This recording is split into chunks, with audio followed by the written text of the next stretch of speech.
So this is 35 years ago. We were just cleaning up. The job was done. We had finished and putting away our tools, and I was winding up the cable on the winch.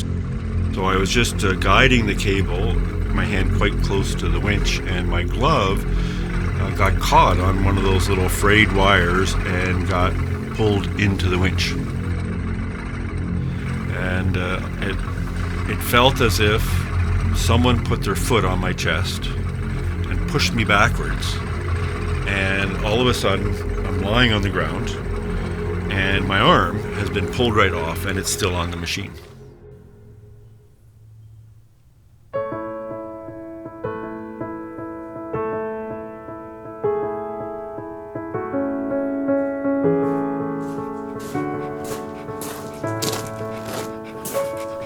Preceding the injury, I was putting a small addition onto my house. I was adding a kitchen there, and the addition was framed up. There was a roof on, but there was no windows on, no siding, no insulation. In September, it's already cooling off here in Northwest Ontario.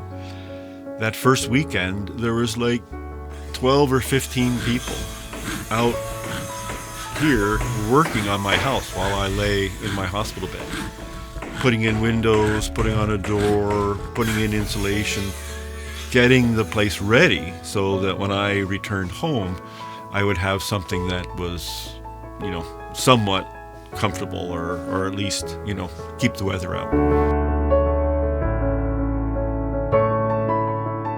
All this stuff they gave me, I had to pay them back. I couldn't give up, I couldn't just say, okay, that's it, I'm disabled. I needed to kind of pick up my trip and be able to pay back all that goodness that was given to me. I didn't know really anything about workers' compensation at the time. Did some research, found out what I had to do, filed the right paperwork, and we started receiving wage replacement benefits. And that was so important because I didn't have to worry about putting food on the table. They covered all the medical expenses, and when it was time for building a prosthetic arm for me, they looked after all that. As I went back to work in construction, I looked around and said, who's gonna hire a one-armed carpenter? Well, I didn't see anyone coming forward and started a small construction company.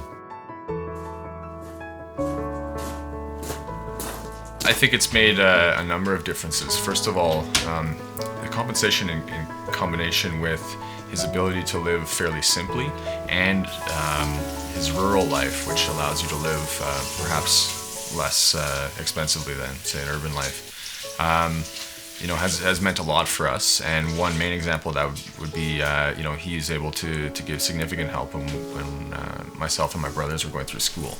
And I think without the compensation, that would have been incredibly difficult.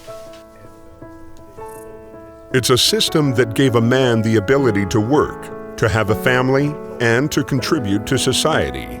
It gave him a life and a future, and it was seen as part and parcel of the cost of doing business. Good business.